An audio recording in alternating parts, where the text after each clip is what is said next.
Kita bertemu sebetulnya ini karena orang-orang mulai bicara soal 100 hari Pak Prabowo, kabinet Pak Prabowo.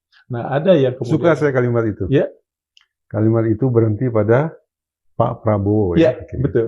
Karena kita akan membicarakan Pak Gibran. Yang Oh, justru kalau kita mau bicara tentang Pak Pak Gibran. Gibran, ya, yang kalau dalam apa namanya, saya kebetulan lahir agak lebih lebih awal dibandingkan mungkin sebagian penonton. Jadi di zaman sebelum reformasi itu ada satu iklan dari Panther. Dia mengatakan mobilnya itu nyaris tak terdengar. Nah, Pak Gibran juga sepertinya dalam 3 bulan terakhir ini juga nyaris tak terdengar. Apa sih yang dilakukan Pak Gibran dalam dalam tugas dan kepemimpinannya sebagai wakil presiden? Barangkali saya tidak mendengar, Pak Reza lebih mendengar karena mungkin lebih dekat istana barangkali. Justru saya ingin pertanyaan lebih mendasar. Oke. Mengejutkan kenapa kita bicara tentang Pak Gibran? Karena tadi ada sesuatu yang bagaimanapun kan ada Soekarno-Hatta, ada dulu ada Mega Hamzah, Tuh. Wakil-wakil ya presiden wakil-wakil presiden di atas semua ya. Dan kita tidak pernah menganggap bahwa wakil presiden ini adalah orang sekunder. Selalu dalam sejarah Indonesia dikatakan duit tunggal. Anggaplah itu kemudian akan membuat kinerja lebih baik. Mengapa misalnya orang sekarang tidak berpikir duit tunggal, tapi berpikir Prabowo saja kebanyakan? Tanpa mengurangi rasa hormat saya, itu orang-orang kaliber luar biasa semua kan? Tuh. Tidak meragukan lagi ya. Ya, Pak Hatta. Tetapi sejujurnya saya bertanya begini. Kapan ya Indonesia punya wakil presiden yang efektif betul gitu? Betul. Sebagai seorang wakil presiden. Karena saya bayangkan selama masih ada presidennya, maka wakil presidennya juga akan terus-menerus menjadi bayang-bayang. Betul. Tapi saya tidak pernah resisten dengan wakil-wakil presiden kita yang terdahulu. Kenapa? Betapapun mereka tanda petik disebut ban serep kah, RI2 kah, segala macam. Tapi saya yakin mereka punya kaliber kan. Betul. Reputasinya luar biasa. Dan eksistensinya juga diakui. Wah, kita bisa sebut legacy masing-masing orang itu. Betul. Nah, Pak Hatta terutama ya. Pak Hatta terutama. Nah, bahwa hari ini menurut saya atau saya pribadi merasa agak dipaksain untuk bicara soal Gibran sebagai seorang wakil presiden, saya membenturkannya dengan orang ini. Pak Gibran ini. Pakai kata Pak pun berat lidah saya untuk mengatakan begitu ya. Mas saja lah ya, Mas Gibran ya, ini. bolehlah gitu. Kualitasnya di mana? Kapasitasnya di mana? Reputasinya seperti apa? Betul. Dan sanggupkah kita membayangkan dia akan meninggalkan legacy suatu saat nanti?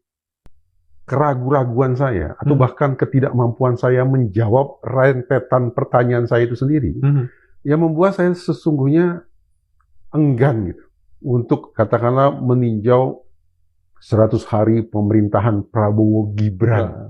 Kalau 100 hari pemerintahan Prabowo, oke lah. Dan orang juga banyak membicarakan itu. Iya, oke lah.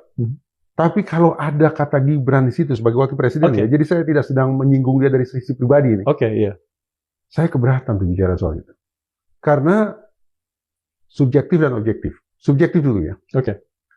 Saya ini orang yang awalnya antusias merespon ketika terwartakan di media bahwa Wapres Gibran itu punya nomor WhatsApp khusus. Hotline, untuk laporan itu. Lapor Mas Wapres atau apalah jenisnya itu ya. Silakan dicek, saya simpan di WhatsApp saya. Dari sekian banyak WhatsApp yang saya kirim, itu yang centang 2. Dan akhirnya direspon cuma sekali. Dari sekian banyak itu berapa banyak? Agar pemirsa bisa mungkin ada sekitar, karena saya kapok, akhirnya dia sudah kirim lagi. Yang terakhir saya kirim. Ada 10? Sekitar itulah. Sekitar itu. 10 lah ya. Yang saya kirim itu beberapa hari lalu. Terkait dengan Rempang. Nah, saya lanjut ya. Ya, silakan. Dari sekian WhatsApp yang saya kirim, yang centang 2 dan direspon cuma 1. Itu pun saya ragu, ini yang menjawab manusia atau robot? Atau robot, atau reply. Kalau mengharapkan Gibran langsung yang membalas, sepertinya tidak mungkin. Ya mewah lah. Tapi paling tidak adalah mungkin stafnya yang meresponnya. Tapi izinkan saya itu pun ragu.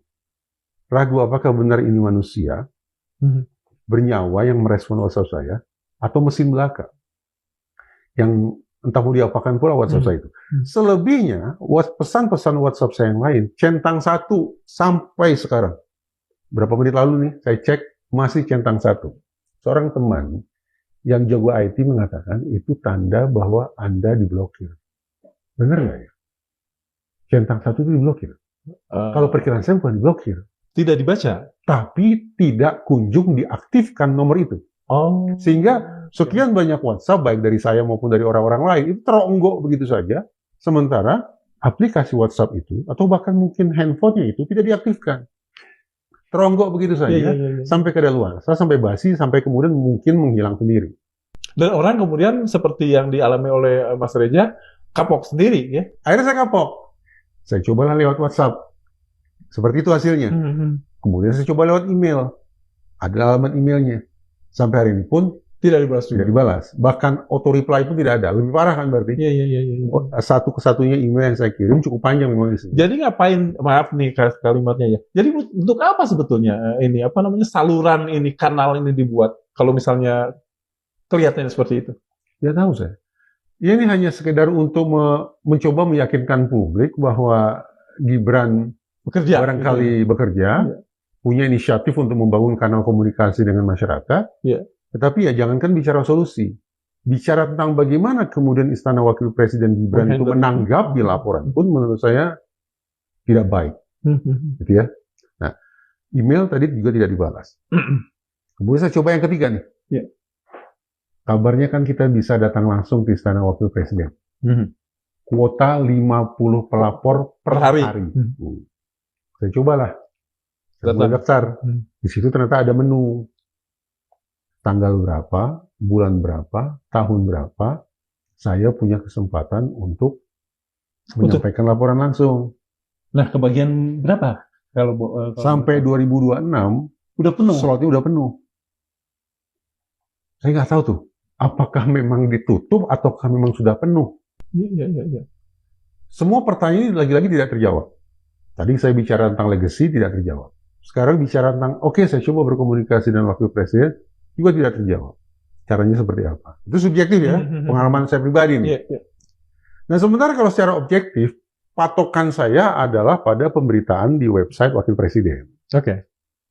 Ada dua hal yang coba saya ikuti, coba saya cermati di website Wakil Presiden. Satu, kegiatan hari demi hari Wakil Presiden. Yang kedua, pernyataan Wakil Presiden. Tuh ceritanya ada kayak naskah pidatonya itu. Kayak naskah pidato, berarti saya anggap itu sebagai pernyataan-pernyataan resmi yang layak dianggap oleh Istana Wakil Presiden, layak untuk diketahui, dibaca, dijadikan rujukan berpikir oleh masyarakat banyak. Betul. Dengan berat hati harus saya katakan, dari seluruh pernyataan resmi Wakil Presiden yang tercantum di kertas-kertas itu, saya mau bilang apa ya? Kualitasnya? Tidak ada isinya. Tidak ada isinya. Tidak ada kualitasnya ya. Sebenarnya tidak terlalu mengagetkan ya. Kalau kita ingat bahwa dulu Gibran sendiri pernah mengatakan dia tidak hobi membaca. Tidak hobi membaca. Mungkin mirip orang tuanya juga. Tapi suka tidak suka ketika dia menjabat sebagai Wakil Presiden, saya mengharuskan dia sebagai pejabat yang berwawasan. Untuk menunjukkan tanggung jawab paling tidak ya. Dia harus banting setir dari orang yang tidak suka melahap buku, harus jadi suka baca buku dan seterusnya. Tapi itu tidak tergambarkan dari pernyataan-pernyataan dia sebagaimana yang tercantum di website Wakil Presiden. Boleh saya tanya nggak? Kontinuitas kegiatan. Itu pernyataannya itu. Apakah tiap hari ada atau gimana? Jarang, sangat jarang. Itu pun sekali lagi tidak ada yang substantif. Tidak ada yang substantif. Tempo-tempo memang media memberitakan tentang bagaimana Gibran ini, saya tidak tahu apakah betul-betul impromptu atau tidak, spontan atau tidak, tapi sekian kali itu pula kepleset lidah kan, sehingga mengutarakan kosakata tidak tepat. Waktu Paralimpik juga. Nah, semacam itulah. Jadi sangat mengganggu bagi saya. Nah, kemudian kalau kita bicara kegiatan Wakil Presiden sebagaimana yang terekam di website Wakil Presiden. Ya, di satu sisi tidak terlalu kaget, tapi di lain sisi juga mengecewakan sekali bahwa seremonial, program-program yang ibaratnya tinggal ketok palu gunting pita, program-program yang menurut saya tidak ada seorang Wakil Presiden juga akan berjalan dengan sendirinya. Karena itu izinkan saya bertanya, kira-kira aja, kita harus menanggung perasaan terbebani ini berapa lama lagi? bicara 100 hari pemerintahan Presiden Prabowo, itu di hati saya laksana perbincangan tentang 100 tahun pemerintahan Wakil Presiden Gibran. Saking lamanya gitu. Padahal umurnya baru seumur jagung kan ya, baru sekitar 3 bulan ya. 3 bulan. Tapi rasanya sudah lama sekali masa-masa berat ini kita lalui.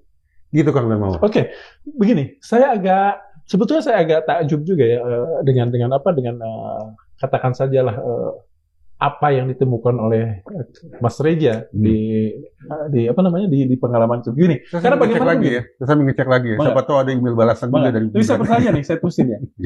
100 hari ini kan bukan sesuatu yang ujug-ujug lah.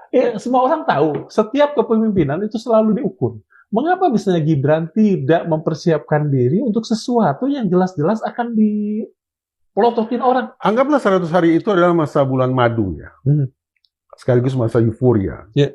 Seorang karyawan baru ketika masuk dalam sebuah organisasi atau perusahaan, di bulan-bulan awal pasti akan mencoba untuk adaptasi lah ya, unjuk gigi dan menunjukkan bahwa saya bisa tampil prima. Yeah. Berkontribusi sesuatu. Tapi itu lagi-lagi menurut saya tidak tampak. Tidak bisa saya lihat, nyaris tidak terukur ketika saya coba mencari rujukan resminya yaitu lewat website Wakil Presiden. Karena itu izinkan saya untuk mengatakan bahwa ketika teman-teman di salah satu media melakukan survei tentang tingkat kepuasan masyarakat terhadap pemerintahan Prabowo Gibran. Yang 80-an itu? Ya. Barangkali yang terpikir oleh para responden hanyalah Prabowo. Coba pertanyaannya diubah ya. Mungkin Forum Keadilan yang bikin survei serupa, tetapi menanyakan kepada responden pemerintah ini kepuasan Anda terhadap 100 hari pemerintahan Wakil Presiden Gibran. Kira-kira hasilnya akan seperti apa? Tapi tambahkan satu pilihan jawaban. Apa tuh? Tidak sanggup menjawab, misalnya tambahkan gitu. Karena kalau tidak ada datanya, lantas kita mau menjawab apa kan? Iya, betul. Puas silakan, tidak puas pun silakan. Tapi ada dasarnya. Tapi kalau tidak ada dasarnya, minim datanya, kita punya pembenaran apa untuk mengatakan puas atau tidak puas? Karena itu tambahkan satu pilihan jawaban, tidak sanggup menjawab, tak mampu al-fakir menjawabnya gitu. Ini ada yang ingin saya tanyakan lagi berkaitan dengan pencarian Mas Reja di website, kemudian lapor dan sebagainya. Di website terutama. Dari sekian sedikit lah ya. Saya susah untuk mengatakan sekian banyak karena ternyata kan buktinya sedikit. Dari sekian sedikit itu dari sedikit fakta, dari sedikit pernyataan yang bahkan tidak tiap hari, tidak kontinu itu. Ada nggak benang merah yang kemudian Mas Reja bisa mengatakan, oke, Istana Kepresidenan, Mas Gibran ini punya program, bisa nggak? Uniknya begini nih. Pemberitaan tentang kegiatan Wakil Presiden dari waktu ke waktu, pemberitaan ya, saya bicara pemberitaan. Kalau tadi kan pernyataan-pernyataan di Gibran nih, sekarang pemberitaan, berarti ditulis oleh Sekretariat Wakil Presiden. Hampir semuanya, alinea yang pertama mengacu pada Presiden Prabowo. Sampai sejauh itu, sesuai asta cita. Menelitinya tuh begitu. Betul, karena pijakan awal itu adalah berarti kan pikiran pertama yang muncul. Pikiran pertama yang muncul. Spontanitasnya akan tampak di situ. Sekaligus kematangan itu akan tampak. Kejujuran juga di situ. Nah, tapi yang saya lihat hampir seluruh teks pemberitaan tentang Wakil Presiden Gibran selalu diawali dengan alinea tentang Presiden Prabowo Subianto. Dari sisi psikologi, apa ini? Poin bagus. Apa artinya? Poin bagus. Gibran ini lahir tahun berapa coba? Coba dicek supaya saya nggak keliru. Kalau nggak salah tahun 87. Saya nggak bawa ini, nggak bawa handphone. Masa tahun kelahiran wakil presidennya sendiri nggak tahu? Oke, tahun 87 nih. Teman-teman bisa cek ya, kalau saya nggak salah tahun 87. 87 itu termasuk generasi apa? Generasi milenial kan? Tepat. Apa sih ciri generasi milenial? Itu dulu jawabannya. Coba. Apa sih? Ciri. Kang Darmawan wakili generasi Saya generasi X. Sama dong kita ya sebetulnya. Salah satu. Saya selalu mengatakan generasi oksi. Tidak. Oh gitu ya. Nah, dari yang saya baca, ada beberapa penanda karakter generasi X. Di generasi X atau milenial? Milenial, generasi milenial, saya koreksi. Ada beberapa penanda karakter generasi milenial. Satu, mereka dinaungi oleh teknologi. Mereka mulai tahu apa itu sih yang namanya internet. Internet itu tidak lagi harus di PC, di komputer sebesar-besar bagong, tapi sudah bisa hadir di tangan. Dengan demikian kita pahami bahwa generasi Gibran ini adalah generasi yang overload dengan informasi. Masuk akal ya? Overload. Saking banyaknya informasi. Cara mereka mencari informasi, cara mereka mengelola informasi, dan pada akhirnya cara mereka memproduksi atau mengkomunikasikan isi kepala mereka akan berbeda dengan generasi sebelumnya. Betul. Dalam sorotan yang lebih tajam, mereka sesungguhnya lebih terbuka untuk pemikiran-pemikiran berbeda. Mereka lebih berani untuk speak up. Betul. Bahkan mereka lebih berani untuk menantang norma. Betul, karena mereka langsung berhadapan dengan dunia, bukan dengan adat kecil seperti zaman kita. Kepampanan akan mereka pertanyakan. Dengan kata lain, ringkas cerita, generasi milenial itu adalah generasi yang sesungguhnya punya kesanggupan sekaligus nyali untuk berbeda. Betul. Untuk tampil ke muka. Karena wawasan mereka lebih luas. Tepat. Sekarang, coba karakter semacam ini kita hadap-hadapkan ke sosok Gibran Raka Buming Raka. Kira-kira gimana? Gantian jawab. Kelihatannya ada paradok gitu. Ada paradok. Paradoksnya di mana? Paradoknya, beliau ini adalah orang yang kelihatan tidak cukup terbuka dengan informasi. Dan tidak cukup terbukanya itu juga tidak cukup kaya, dan tidak cukup terbuka juga. Karena ternyata seperti yang Pak Mas Reja katakan, selama 3 bulan ini dia tidak banding setir dari tidak mau baca menjadi baca. Berarti dari sisi khazanah pengetahuan justru paradoks. Apalagi? Dari sisi tadi saya katakan karakter generasi milenial adalah berani speak up. Ini tidak tampak. Tidak tampak. Oke lah, misalnya orang-orang dia pernah jadi mahasiswa kan? Iya, pernah jadi mahasiswa. Saya dengar begitu di Singapura kalau saya nggak salah. Nama universitasnya apa? Yang jelas bukan National University. Kalau di Singapura sulit speak up. Mahasiswa teladan di Singapura saya pikir agak sulit untuk speak up. Karena ini karena kurang demokratis lah. Singapura kayak gitulah. Lee Kuan Yew lah ya. Jadi sekolah di luar negeri tidak serta-merta membuat orang speak up. Menjadi speak up. Dua, tadi saya katakan juga karakter lainnya nih lebih berani untuk menabrakkan diri ke norma, kemapanan. Tidak. Saya lihat tidak. Dalam banyak hal justru Mas Gibran ini jauh lebih konservatif dibanding dengan saya. Terjawab sudah. Kenapa dalam hampir setiap pemberitaan tentang aktivitas wakil presiden alinea 1 selalu menyebut nama Prabowo Subianto? Karena itu tadi. Wakil presiden kita yang notabene representasi generasi milenial ini tidak sungguh-sungguh konsekuen dengan reputasinya sebagai kaum milenial itu sendiri. Ini memalukan kaum milenial nggak? Kenapa minta maaf? Kenapa minta maaf? Ya, saya harus minta maaf. Wakil presiden. Kagak ya? Kenapa harus takut? Generasi milenial. Kenapa minta maaf? Kan paradoks juga. Kalau nggak takut, kenapa minta maaf? Kebiasaan orang Sunda saja. Punten. Lanjut. Saya kira itu saja salah satu kebiasaan orang Sunda. Punten. Bunga-bunga berbahasa.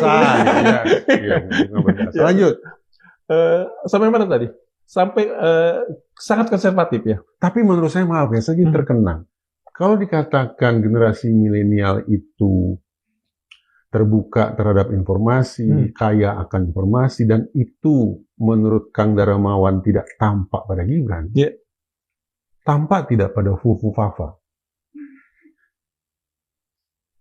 Dia kaya akan informasi. Kata Mas Roy ini, tahu dong Mas Roy?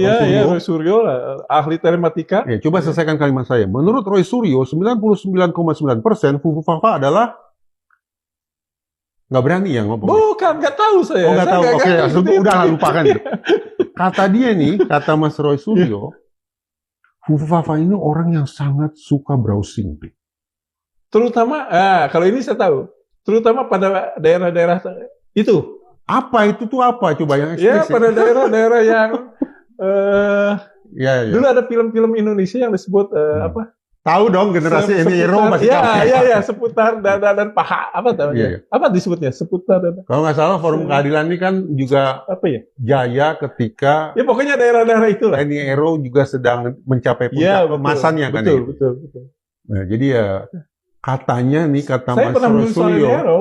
Soalnya saya pernah menulis soal Eni Ero. Ternyata dia hanya penulis Eni Ero, bukan menulis tentang Eni Ero, menulis tentang Eni Ero yang ternyata bukan satu orang.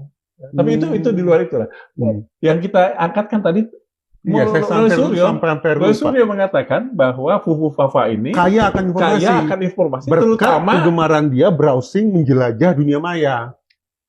Mungkin sebagai seorang milenial dia tidak bisa menghindar dari kebiasaan untuk browsing.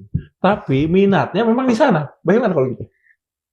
Jadi kalau dikatakan bahwa Fufu Fafa tidak kaya akan informasi, tidak juga. Dia terbuka. Tidak juga. Dia terbuka. Dia kaya akan informasi. Hanya mungkin dalam jabatannya, maaf. Hanya mungkin Fufu Fafa ini ini orang yang identifikasi. Kan itu belum terjawab ya. Udah. Kalau ada kesempatan. WhatsApp pertama yang saya kirim ke lapor Wapres Gibran. Yeah. Saya minta beliau, saya baru menghormati loh. Alhamdulillah. Saya minta beliau untuk lakukan investigasi. Tentang Fufu Fafa. Tentang siapa itu Fufu Fafa. Dan itu yang dijawab. Kalau Mas Roy Suryo salah, alias mengumbar fitnah belaka, proses hukum, itu eksplisit tuh saya tulis di WhatsApp. Itu yang dijawab. Kan ada satu katanya yang dijawab. Iya, itu yang pertama yang dijawab. Nanti kami tindak lanjuti. Kurang lebih seperti itulah jawabannya. Tapi sampai sekarang, misteri Fufu Fafa tetap belum terjawab. Saya pikir tidak salah. Nanti kami tindak lanjuti. Kan tidak tidak menjanjikan waktu, tidak menjanjikan apa. Nanti. Itu kan janji aja gitu. Bukan janji aja. Nah, kembali ke persoalan. Di sini terlihat ada dinamika psikologisnya. Sebutlah begitu. Dia kaya akan informasi, iya. Tapi sayang beribu sayang, khazanah informasi yang dia punya. Yang dipilih itu? Ya, data-data yang mengisi kepalanya, bukanlah data atau informasi yang memungkinkan dia untuk menjadi orang yang mampu untuk speak up. Oke. Itu. Demikian pula, di pemberitaan, langkah awal, alinea pertama itu tetap Presiden Prabowo. Ya bagus sih, dalam tafsiran positif dia menunjukkan bahwa saya loyal, Betul. Presiden Prabowo adalah mercusuar saya. Tapi haruskah seperti itu? Sayangkan potensi dia sebagai seorang generasi milenial itu ya harus digarisbawahi. Iya. Dengan kata lain sebetulnya. Dan saya yakin juga Prabowo Subianto suka pada anak-anak muda yang suka dan mungkin berharap. Akan sepakat nggak? Bahwa tadi akan mengatakan Prabowo berharap menaruh harapan pada generasi muda ini. Iya. Ya. Apakah harapan yang sama juga ada pada publik? Kalau saya tidak. Kalau saya tidak mau menggantungkan harapan apapun kepada sosok Gibran Rakabuming, karena alasan keberadaan dia pun menurut saya itu sudah cacat parah. Oke.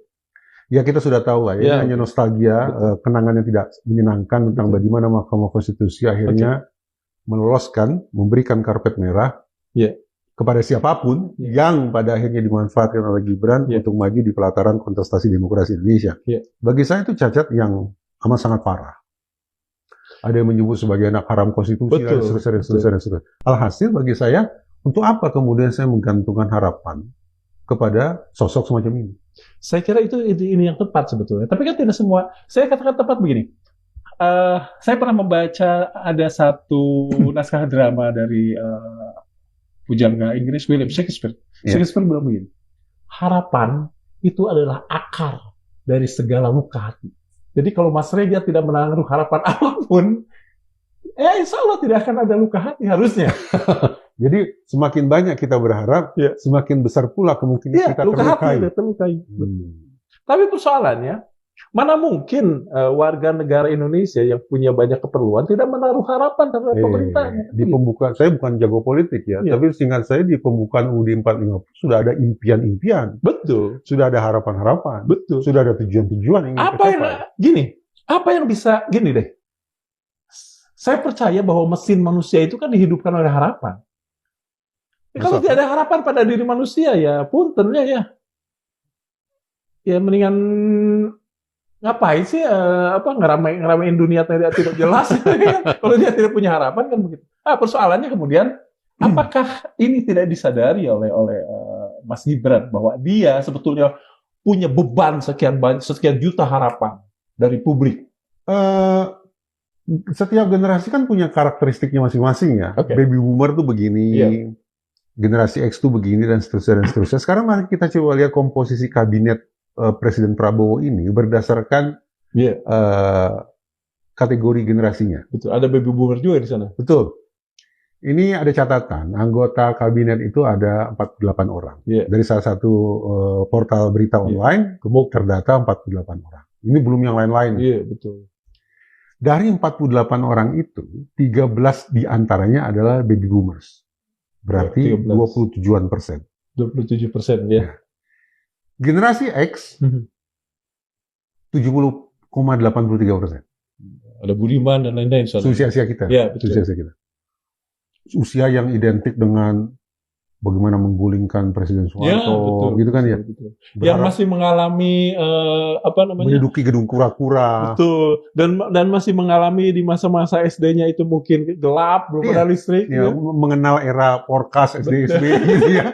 Kemudian tadi mengenal era ini Aero dan sejenisnya. Tapi memperjuangkan jilbab juga. Gitu. Kemudian masa-masa ketika Ijmi muncul. Iya, betul. Apalagi ya? Pemberedelan di sana sini. Ya, pemberedelan di sana sini. Kemudian bagaimana menyiasati banyak hambatan-hambatan rejim kan begitu. Ya, sekaligus masa jaya-jayanya Indonesia kan saat itu. Betul. Betul kan? Betul. Disebut sebagai macan Asia segala macam. Macan Asia pernah dapat FAO ini, dapat penghargaan banyak nih. Penghargaan ya. Berarti hitam putihnya kehidupan sepertinya cukup kental kecapan generasi X gitu ya. Oke, 70% tadi di kabinet. 70-an%. Generasi milenial itu cuma satu orang, yaitu Menpora. Oh iya, oke. Apa yang ingin saya katakan? Gibran yang notabene adalah representasi generasi milenial, memang merasa kesepian di dalam kabinet yang notabene hampir semuanya berasal dari generasi yang berbeda. Kesepian. Dia kesepian. Dia punya jabatan, tapi dia kesepian. Saya berharap banyak ketika Presiden Prabowo berinisiatif melakukan retreat di Magelang. Oke. Kan beberapa hari setelah pelantikan kabinet, retreat yuk ke Magelang. Supaya semakin responsif, supaya peduli pada masyarakat, supaya koordinasi bagus, segala macam. Artinya, pokoknya penggemblengan lah ya. Betul, sekat-sekat antar generasi itu mudah-mudahan akan bisa hilang. Tapi hari demi hari berjalan pasca retreat, kemudian mencoba menyimak apa yang sudah dilakukan oleh Gibran sebagai wakil presiden, saya kembali pada simpulan tadi itu. Simpulan dalam kemasan pertanyaan. Jangan-jangan Gibran ini kesepian di dalam kabinet itu. Dia tidak punya teman. Kalau berbincang-bincang saja sulit, apalagi meyakinkan anggota kabinetnya yang berasal dari generasi yang berbeda. Generasi yang menurut saya alot. Baby boomers kan pasca perang. Betul. Betul kan? Betul. Pasca perang. Generasi X seperti kita ini kan. Seperti kita ini kan. Kan alot semua itu. Iya.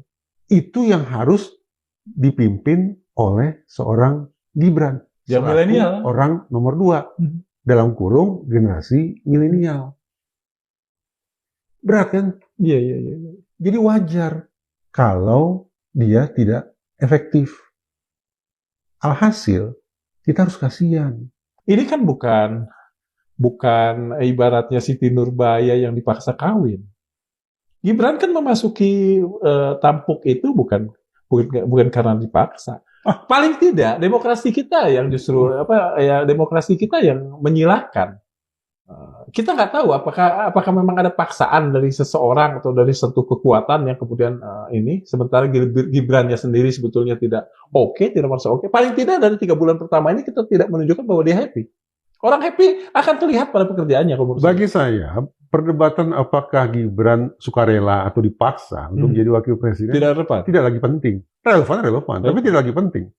Karena faktanya dia sekarang sudah jadi wakil presiden. Dia sudah jadi wakil presiden. Tidak ada excuse bagi dia untuk mengatakan, maaf ya, saya kurang mampu berkiprah karena dulu saya dipaksa. Tidak ada lagi ruang bagi alasan semacam itu. Makanya yang kita tunggu adalah 100 hari ini paling tidak, masa bulan madu ini, masa euforia ini, seseorang yang semestinya tampil prima, apalagi dia adalah generasi milenial, kenapa kemudian dalam ruang diskusi ini kok kinerjanya beda? Saya sampai nggak jadi minum nih.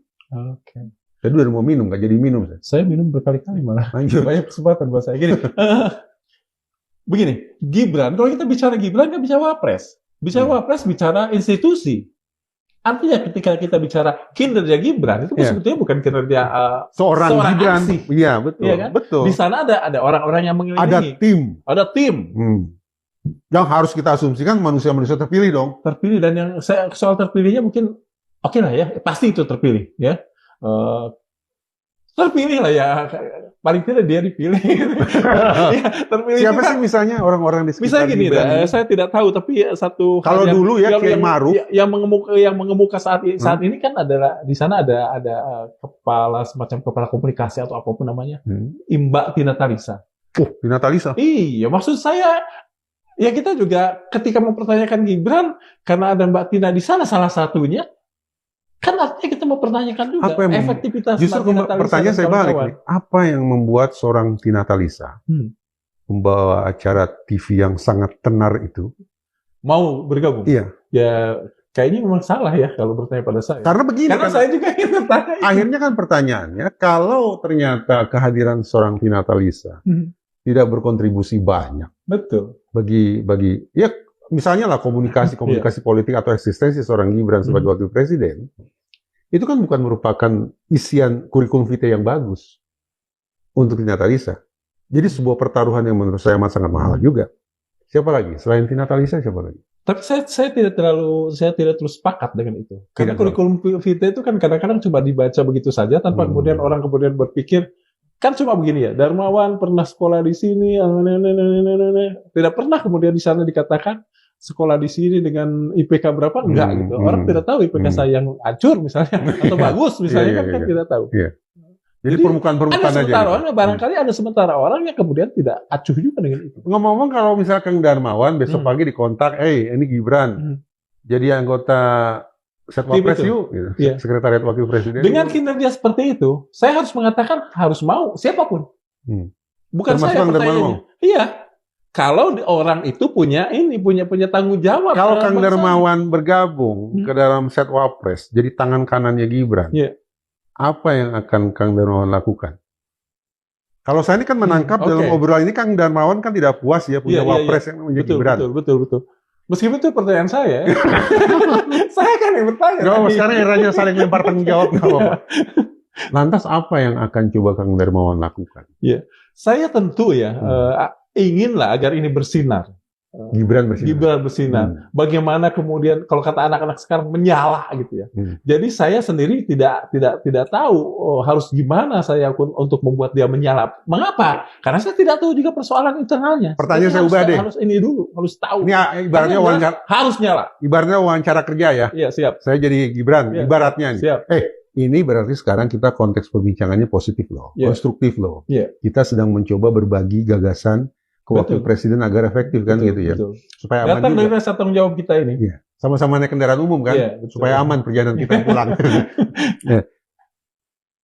Saya nih Gibran mengatakan, Kang, ada satu tokoh yang luar biasa kritis terhadap saya. Namanya F. Saifullah Fatah. Tahun 2024 dia katakan dia menolak saya sebagai wakil presiden. Karena saya dianggap sebagai simbol nepotisme sejati. Itu kata F. Saifullah Fatah. Apa ya Kang yang harus saya lakukan ini Kang? Supaya saya bisa mengubah isi kepala Mas Gibran, kalau soal mengubah isi kepala orang, barangkali itu kejauhan. Tapi bansos nggak bisa. Yang kita sebenarnya, tapi yang kita tahu adalah suara dia melalui media. Bagaimana kalau kita ajak ngobrol agar kita betul-betul tahu alasannya, betul-betul agar ini dengan cerdik cendikia sekali Saifullah Fatah. Ajak ngobrol, saya bisa ngobrol apa Kang? Karena orang ketiga ada mediator nanti. Kalau misalnya ada misalnya kelepasan ngomong sesuatu yang yang agak akademis atau pakai bahasa-bahasa yang susah, kan ada Tina Talisa yang nanti menerjemahkan. Atau ada, paling tidak ada saya lah untuk misalnya ngomong bahasa Sunda ya saya bisa menggunakan. Di Mahkamah Konstitusi, Kang, itu kan dissenting opinion tuh, Kang. Ada hakim Mahkamah Konstitusi yang mengatakan bahwa bansos itu punya peran. Sali kalau salah ya. Kalau saya tidak salah. Termasuk yang hakim yang perempuan. Oh iya. Nah, ingin saya katakan, kalau saya main bansos ke kena nggak, Kang?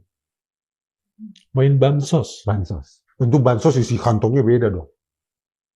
Ya janganlah. Kalau memang urusan ini, kalau itu ditanya ke saya, ya, dan kemudian Mas Gibran ngomong, bisa nggak kita atur-atur lah, seperti Pak Adam Malik kan bilang, semua bisa diatur. Aturable gitu. Kata saya, jangan Mas Gibran. Jangan. Lebih baik ajak ngobrol. Karena urusan-urusan memberikan bansos tanpa apa itu ya pada akhirnya kemudian, maaf ya, bagi seorang intelektual sebetulnya penghinaan.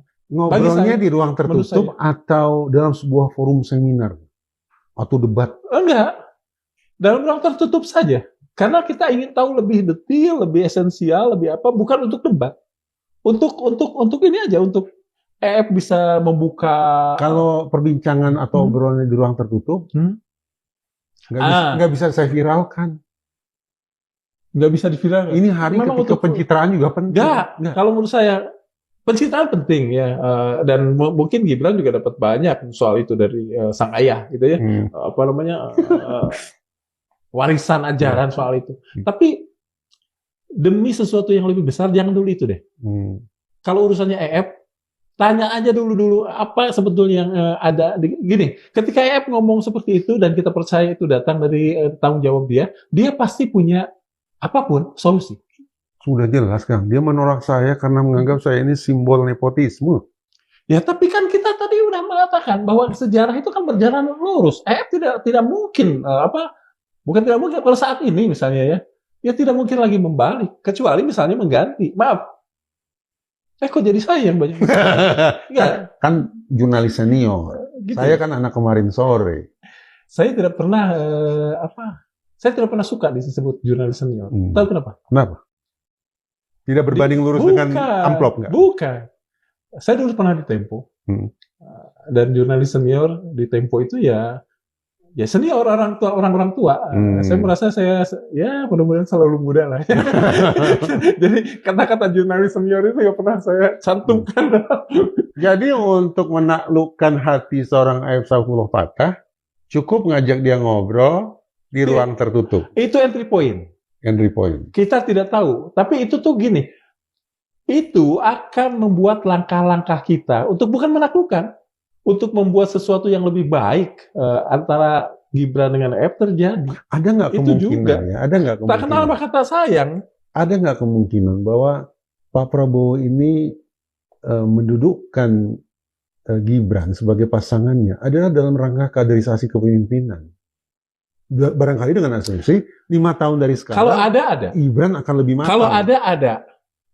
Tapi mungkin urusannya bukan itu ya. Tapi barangkali ada yang lain. Kalau kita berpikir soal kontinum soal ini, persentase lah. Barangkali Pak Prabowo juga bicara soal kaderisasi juga, tapi mungkin ada hal yang lain. Ya kemudian secara tidak langsung dikonfirmasi oleh Pak Prabowo dengan postur kabinet. Agak belum paham saya. Mungkin soal balas budi lah, soal apa? Barangkali begitu. Balas budi karena sudah banyak dibantu oleh bapaknya barangkali oleh Presiden. Tenang Pak Prabowo, saya sudah ada di sini. Ya betul. Dan itu yang mau coba dibalas. Bukan itunya, bukan tenang Pak Prabowo saya sudah berada di sini. Sebetulnya yang bicara tenang Pak Prabowo itu mungkin bukan Gibran. Gibran ya barangkali personifikasi dari seseorang yang lebih layak mengucapkan itu. Tapi itu mungkin bukan bahasan kita. Saya ingin bertanya satu hal, Bang Kaya. Ya. Tadi kan saya tanya gini, untuk mengukur kinerja, kita tadi ngomong soal program yang menurut Mas... jangan nggak Begini. Survei Litbang Kompas itu bukan sedang menakar kinerja. Yang saya pahami adalah sedang mencoba menangkap subjektivitasnya masyarakat. Puas atau tidak. Ya. Ketika responden itu menjawab survei, entah tertulis, entah telepon, kira-kira yang dibayangkan di benak oleh para responden ini betul-betul kinerja atau hanya sebuah kesan-kesan permukaan gitu. Karena kalau menakar kinerja, menurut saya juga tidak realistis. Baru 100 hari. Iya, betul. Menakar kinerja kok 100 hari. Tapi kan saya juga tidak bicara ini ya, tidak bicara tidak bicara soal survei Kompas. Saya tadi justru bicara soal apa yang dikatakan Mas Reza. Yaitu Mas Reza secara implisit atau mungkin eksplisit. Kalau nggak salah tadi mengatakan begini, saya tidak melihat ada program yang ingin dicapai, ada program yang akan ada target-target tertentu tuh saya tidak melihat ada keluar dari ucapan Mas Reza. Mungkin juga akan jadi anak durhaka kalau Gibran berani mengatakan saya punya program sendiri loh. Itu juga tidak mungkin dilakukan. Ya program turunan dari Astacita apa? Astacita ya? Astacita. Yang saya harapkan adalah warna ala milenial itu yang ingin saya tangkap dalam setiap kegiatan dalam setiap pernyataan Gibran. Karakteristik sebagai sosok yang kaya akan informasi, berani speak up, berani menantang kemapanan. Berarti ada percikan-percikan pemikiran nakal di situ, ada lontaran-lontaran perkataan yang usil namun konstruktif di situ. Itu yang saya nantikan. Apa ya? Usil yang kreatif lah gitu ya. Usil tapi kreatif. Iya. Saya pikir justru orang-orang yang kreatif ini usil. Itu yang semestinya bisa kita harapkan datang dari sosok milenial. Iya. Salah satu katakan saja alat ukur untuk mengukur orang sudah firm atau tidak pada posisinya kan adalah kemandirian politiknya. Mas Reza, Kang Reza melihat nggak bahwa Gibran sudah cukup mandiri pada posisinya sebagai politisi? Tadi saya tidak kenal dia secara langsung. Keinginan saya untuk berinteraksi pun sampai hari ini belum menemukan jalan yang pas. Gitu ya. Tetapi apa yang ditulis di website itu kan merupakan cerminan. Itu kan harus sesuai dengan kehendak dia kan, harus dapat lampu hijau kan. Betul. Susunan kalimat demi kalimat dalam pemberitaan itu saja sudah menurut saya merupakan cerminan tentang seberapa besar derajat kemandirian seorang Gibran. Dari situ saja menurut saya sudah terbayang. Dengan refer pada yang tadi ya? Refer pada Prabowo Subianto, betul. Dan sekali lagi, saya tidak menangkap ada langkahkah itu, perbuatankah itu, perkataankah itu, yang secara konsekuen bisa dikatakan ini loh, khazanah yang dihadirkan oleh seorang generasi milenial dalam pemerintahan ini. Itu yang tidak saya temukan. Tidak saya temukan. Kalau presiden terdahulu itu adalah seorang mentor politik yang baik, mengapa dia tidak mementori putranya sendiri untuk menjadi someone dalam politik Indonesia? Saya agak sulit percaya kalimat awal itu, asumsi itu berangkat dari seorang Darmawan Supriyosa. Asumsi yang sangat husnuzon. Kita harus husnuzon soalnya. Apalagi pakai kata harus. Harus ya. Belum lama kan keluar shortlist daftar tokoh paling korup sedunia. Lantas bagaimana kemudian pertanyaan itu bisa saya jawab? Betul. Kalau asumsinya saja sendiri, sepertinya kurang informasi. Enggak kalau itu. Mungkin saya ada kontradiksi di sini. Terguncang tidak waktu baca daftar itu? Enggak. Bahwa Joko Widodo masuk dalam shortlist tokoh korup sedunia? Tidak. Karena kan itu tidak ujung-ujung. Tempo sudah mengurai dari awal banyak persoalan, dari mulai persoalan dalam tata pemerintahan sampai pada soal-soal cipta kerja dan sebagainya. Jadi bagi saya itu tidak mengejutkan. Jarak waktu yang amat sangat berdekatan kan kita seolah membaca dua hasil survei kan. Satu survei Litbang Kompas yang menyimpulkan kepuasan tadi 80 terhadap pemerintahan Prabowo. Tapi beberapa waktu sebelumnya ada tanda petik, entah itu survei, entah itu hasil penelitian dengan metode lain yang dilakukan oleh OCCRP, yang temuannya, simpulannya, Jokowi, tokoh korup, salah satu tokoh korup. Saya justru ingin bertanya begini, sebagai seorang dua hasil survei beda banget kan? Seorang ahli psikologi ya, apakah itu artinya publik ingin memutus sejarah Indonesia dari masa-masa Prabowo, atau sebetulnya ada hal yang lebih ini lagi, lebih apa namanya, lebih agak degil. Sebetulnya survei-survei itu juga, ngapain juga dipercaya? Enggak. Saya akan menanggapinya begini. Ya. Jangan salah ya, Kang. Oke. 2014, 2019 saya dukung Prabowo. Ya, Di saya tahu kotak betul. suara itu saya coblos Prabowo. Iya. Serius ini. Iya. Nggak salah kan? Semangat. Wah, bismillah, saya coblos Prabowo. 2024 Iya. pun, andai satu, beliau tidak pakai gaya gemoy-gemoy yang menurut saya mengada-ngada, Iya. dan juga tidak berpasangan dengan Saya Gibran. tahu pilihan Mas Reza di 24. Oh iya? Di 2004. Saya tahu betul. Terus terang saja, saya pilih Anies Baswedan. Iya. Ya kan. Ya saya tahu timnya. Saya harus berikan disclaimer ini dulu supaya tidak salah. Begini. Pertanyaannya, kenapa saya dalam hati tetap mendukung Prabowo? Oke. Dan saya sepenuhnya bisa menerima Prabowo sebagai presiden saya. Oke. Karena saya menganggap beliau ini sebagai orang yang barangkali keras dan menjunjung dignity, Oke. kehormatan. Iya. Karena itulah berbunga-bunga hati saya ketika beliau di atas panggung mengatakan koruptor hukuman berapa tahun? 50 tahun. Tapi sekarang Dan beliau juga marah ketika apa ya? hakim memutuskan soal timah itu. Iya betul. Ya paling sedikit 50 tahun lah. Iya. Ini menunjukkan betapa kegusaran beliau terhadap para tikus, iya, dan ingin agar tikus-tikus itu dihukum yang berat. Berat. Iya. Tapi pertanyaannya, andaikan hasil shortlist dari OCCRP itu terrealisasi sebagai kerja penegakan hukum dan Jokowi dinyatakan tersangkut korupsi, ini kita berandai-andai. Oke. Iya. Kira-kira Presiden Prabowo bisa tidak konsekuen dengan perkataan Saya kira bahwa harus koruptor dihukum 50 Saya tahun? percaya beliau bisa. Masa sih, Kang? Beliau bisa. Bukankah sesaat lalu Kang Darmawan sendiri yang mengatakan ada masalah balas budi dan sebagainya. Saya tahu orang, maaf. Saya tuh presiden adalah seorang yang konsisten. Presiden Prabowo. Presiden Prabowo adalah orang yang konsisten di satu sisi. Di sisi lain kita juga sudah cukup lama menakar rasa cintanya terhadap bangsa ini. Patriot lah. Patriot. Makanya kalau misalnya saya kan termasuk orang yang kecewa juga ketika dengan postur kabinet ya. Tapi saya tetap berpikir, mungkin ini beliau berada pada satu sudut yang susah sehingga kemudian harus harus mengakomodasi sekian banyak keanehan, keganjilan.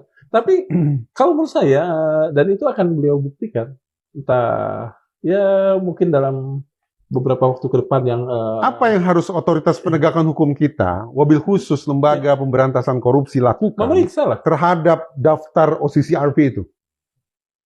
Mengklarifikasi, dan kalau kelihatan diperiksa. Ya apalagi kecuali itu. Ya. Saya lanjutkan. Kalau hasil klarifikasi itu berlanjut dengan proses penegakan hukum, masuk ke persidangan, apakah beliau akan konsisten? Ya. Saya yakin akan konsisten. 50 tahun. Ini bukan hal yang bisa ini kan lebih pada kalau dalam bahasa agama iman. Ya kan? Saya iman, saya percaya Prabowo akan melakukan itu. Dengan bagaimanapun kan tidak bisa hanya sekedar itu. Saya lihat ininya, saya lihat track recordnya. Ada beberapa hal yang mungkin agak anomali dalam 1-2 tahun terakhir. Saya menganggap itu taktik lah, apalah. Jadi saya tetap masih percaya. Dan orang seperti saya kira banyak.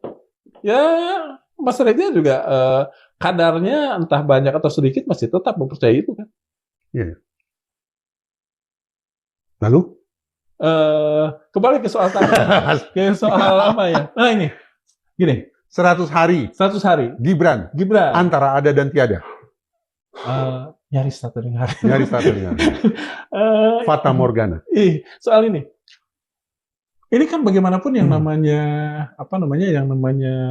wakil presiden kadang-kadang kan begini. Dalam satu organisasi yang kecil ya. Kan ngomong-ngomong ini kok Gibran nggak ada sih, Kang? Oh, ini dibuat sebelum ini kelihatannya, Kang. Tapi kan era sudah berganti, tidak ada keinginan bikin yang baru. Kelihatannya nggak ada. Nggak ada ya? Nggak merasa perlu memasang foto Gibran. Saya teruskan dulu. Ini, dalam satu organisasi misalnya ketua partai. Kan ada sekretaris jenderal, ada ketua. Sekretaris jenderal kan lebih pada urusan ke dalam. Anggaplah saja misalnya Gibran yang sekretaris jenderal. salah satu tugasnya adalah mengkoordinasi antar lembaga dan sebagainya. Itu kelihatan nggak? Itu kan tadi saya katakan. Karena perbedaan itu. Iya, karena perbedaan karena perbedaan generasi itu. Tetap mayoritas adalah seusia kita. Tapi kan dia punya otoritas. Kan kalau dalam apa namanya, dalam suatu hal yang resmi, ya otoritas itu yang harus dipegang, bukan soal usia lah dan sebagainya. Menurut Kang Darmawan, menteri-menteri dari generasi baby boomers dan mereka yang berasal dari generasi X, apakah dengan mudahnya dipegang kepalanya atas nama otoritas kerjakan yang saya inginkan? Cara barangkali. Kan ada saya jadi harus mengulangi ingatan saya pada semester-semester awal di manajemen Unpad ya. Kan ada yang namanya benevolent authoritative. Yeah. Jadi dia punya otoritatif, tapi dia kemudian melakukannya dengan cara benevolent, dengan cara yang bijak. Itu butuh kematangan. Butuh kematangan. Kalau komunikasi di ruang publik saja terbata-bata, salah dalam memilih kata, kacau dalam susunan kalimat. Apalagi ketika bicara dalam ruang tertutup terkait dengan tugas eksekutif yang harus dilakukan terhadap sekian banyak menteri. Beratnya bukan alang kepala gitu kan. Kalau Kang Darmawan dalam obrolan santai ini saja terhitung udah 4 kali bilang maaf. Iya. Apalagi dalam sebuah rapat eksekutif. Berapa kali harus bilang minta maaf. Gak apa-apa. Saking kacau. Tapi kan jalan kan. Saya misalnya tadi 4 kali dalam hitungan dia minta maaf, tapi kan obrolan kita jalan kan. Nah saya juga berharap Gibran meskipun harus berkali-kali minta maaf, dia orang Solo, saya orang Sunda lah. Katakan saja orang Sunda mungkin lebih kurang sopan dibanding orang Solo. Pasti dia akan lebih banyak minta maafnya, tapi kan akan jalan tetap. Kalau itu dilakukan. Harapannya begitu, tapi saya terus terang mempertanyakan efektivitas dia, Kang. Efektivitas dia. Boleh nggak kita gini? Buktinya WhatsApp saya aja nggak direspon. Itu menandakan bahwa memang tidak ada, menurut saya ya, paling tidak terhadap seorang Reza Indragiri tidak ada sebuah atensi. Jangan pada Reza Indragiri, pada publik gitu. Maunya begitu. Tapi kan secara subjektif saya hanya bisa mengatasnamakan diri saya sendiri. Oh ternyata saya gagal loh dalam menggapai orang ini. Boleh saya katakan gagal direken gitu? Tidak direken. Iya. Jangankan diteken, direken aja tidak. Jadi gini, pada saat ini diadakan pertama kali, saya nggak tahu ada 6 bulan, nggak sampai 6 bulan. Tentang lapor kan? Iya, 2 bulan yang lalu ya, atau 3 bulan yang lalu lah itu ada tentang lapor itu. Kan ada itu pembicaraan di banyak media massa yang kemudian mempertanyakan ini beneran atau gimmick? Apakah itu tidak kemudian dicatat oleh institusi Wapres itu gitu dan orang-orang sekelilingnya? Ada pertanyaan kritis nih.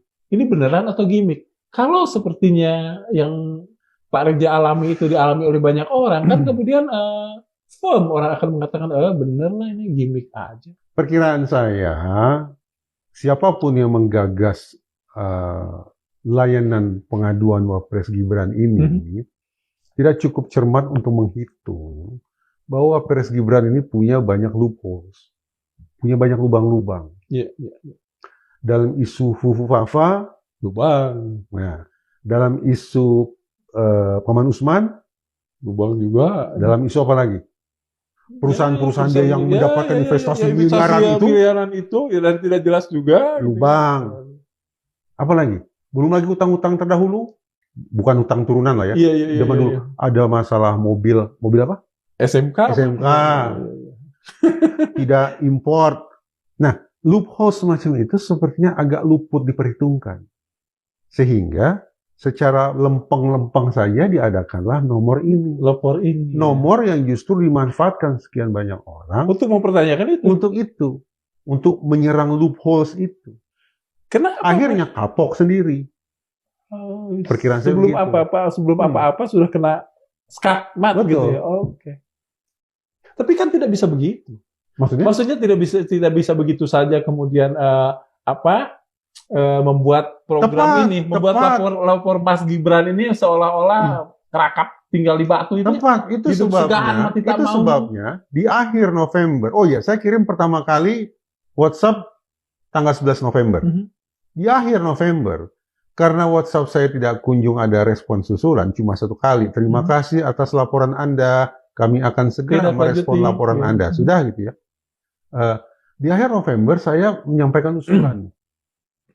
Idealnya di akhir setiap bulan ada rekap. Berapa laporan yang masuk, jenis-jenis masalah yang disampaikan masyarakat. Itu akuntabilitas ya? Ditindaklanjutinya seperti apa, yang case close seperti apa, yang masih yang dilanjutkan sebagai utang bulan berikutnya berapa. Semestinya ada semacam itu. Akuntabilitasnya bisa kita ukur. Itu diusulkan? Saya usulkan. Dan tidak ada respon kan? Di website tidak ada kunjung pembenahan. Maksud saya usulannya tidak ada gitu. Wujudnya di website. Karena itu, menurut saya tadi sudah sampaikan di bagian awal obrolan kita ini. Nomor ini belum kadaluarsa. Tetapi memang tidak diaktifkan. Teronggok begitu saja. Terbukti lewat centang 1 selama-lamanya. Mas yakin nggak bahwa lapor Mas Gibran ini kemudian ada anggaran yang dikucurkan? Ya paling tidak untuk isi paket data ulang 100 ribuan. Ya maksud saya, kalau misalnya ada pos anggaran yang kemudian mengalir ke sini, itu kan sebetulnya pertanyaan juga buat program itu bahkan. 100 ribu sekalipun semestinya harus bisa dipertanggungjawabkan, kan begitu kan? Betul. Nggak terjawab. Lagi-lagi obrolan kita ini kalau sudah sampai ke Gibran, lebih banyak yang tidak terjawab dan kita berspekulasi dengan pemikiran-pemikiran kita sendiri. Dan kelihatannya institusi ini juga kopuh juga ya. Sulit disimpulkan kan? Keras kepala ya? Keras kepala batu ya. gitu. Iya, kepala batu juga. Artinya tidak terbaca. Dia bergeming gitu. Tidak terbaca. Apakah ke kanan, apakah ke kiri, maju, mundur, tak terbaca. Apakah itu disengaja? Agar kemudian memunculkan semacam misteri, tanda tanya banyak. Politik kan punya banyak pertanyaan. Kalau itu merupakan sebuah cara untuk eksis yang terencana, betapa murkanya seorang Prabowo Subianto. Harusnya. Dia ingin maju, Kang. Asta cita itu mengatakan kita maju. Ya, harusnya saya katakan. Kasihan Pak Prabowo. Ada perasaan iba juga. Lanjut nih. saya ini. Kalau misalnya kita tadi mengatakan bahwa ada kemungkinan Mas Gibran ini maju juga dengan dorongan keluarga dan lain sebagainya. Kemudian paling tidak dalam 3 bulan pertama ini tidak menunjukkan sesuatu yang membuat orang-orang yakin bahwa alhamdulillah kita punya wapres yang bla bla bla bla bisa diandalkan, bla bla bla membawa amanat penderitaan kita bla bla bla. Keluarga bisa disalahkan nggak? Kan harusnya ini negara, Bos. Masa kemudian urusan ini menjadi lebih penting dibanding dengan terjaminnya urusan publik. Kalau kita mau hitung-hitungan di atas kertas, Prabowo bisa nggak kerja sendiri tanpa wakil? Bisa. Bisa ya? Bisa lah. Bisa.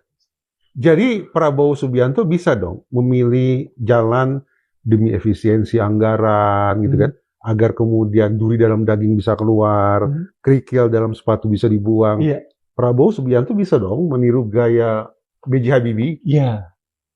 Mas melihat tendensi itu nggak? Justru misalnya ini tuh terjadi, bukan menyalahkan, justru terjadi sebagai skenario dari presiden. Bahwa presiden punya keinginan presiden memarginalkan fungsi-fungsi wapres. Boleh dong kita percaya begitu? Enggak. Memang Prabowo Subianto sampai hati gitu. Tadi katanya ingin balas budi. Gimana? Ya. Sudah cukup. Sudah dianggap lunas gitu. Pantare. Semua mengalir, semua berubah. Kita kan juga bisa bukan berharap, bisa memungkinkan bahwa Prabowo berubah untuk kemudian meminggirkan seperti tadi, untuk mengeluarkan kerikil dalam sepatu, untuk mengeluarkan duri dalam daging. Dan emang duri dalam daging. Loh, menurut saya begitu. Begini, Kang. Ini serius nih. Sekarang ngobrolnya serius. Siap. Kita berbincang tentang 100 hari pemerintahan Prabowo. Dari survei Kompas itu, yang tingkat kepuasan publik terendah pada aspek penegakan hukum. Polkam tinggi, Kang. Penegakan hukum itu yang ada pada posisi yang terendah. Berarti ini kan merupakan isu nih, yang harus dipecahkan. Bagaimana agar pada dimensi penegakan hukum, kepuasan publik bisa naik. Persoalannya, kendalanya datang dari dalam sendiri, dari eksistensi pemerintahan ini sendiri. Apa dasar bagi saya untuk mengatakan itu? Coba buka Asta Cita nomor 7, subbab reformasi hukum. Poin nomor 10, 17, dan 20. Wah, mantap. Apa luar kepala. Silakan. Memang trauma itu akhirnya tersimpan di kepala. Saya SD baca UD 45 itu. Iya, betul. Kalau dulu saya lakukan karena dia merasa itu pengetahuan yang harus saya miliki sebagai sebuah warga negara, sebagai seorang warga negara. Enggak, karena itu akan ditanyakan oleh guru. Oh gitu ya? Guru PP. Kalau sekarang angka-angka itu terekam di kepala saya karena saya trauma. Asta Cita. Ya. Punya nggak filenya? Enggak, belum. Ya. Asta Cita. Nah, saya coba cari. Nomor 7. Subbab reformasi hukum. Ya. Butir 10, 17, 20. Butir 10, 17, dan 20. Ya, tolong Kang Darmawan tafsirkan ya. Iya, katakan. Apa intisari butir 10, 17, dan 20? Iya. Haram hukumnya. Iya. Terlarang hukumnya bagi kekuasaan menyalahgunakan politik untuk kepentingan hukum. Eksplisit itu sebetulnya. Ada kata intervensi di situ. Jangan intervensi hukum. Jangan jadikan hukum sebagai alat kekuasaan. Berat kalau gitu ya. Jangan nistai hukum sebagai alat politik.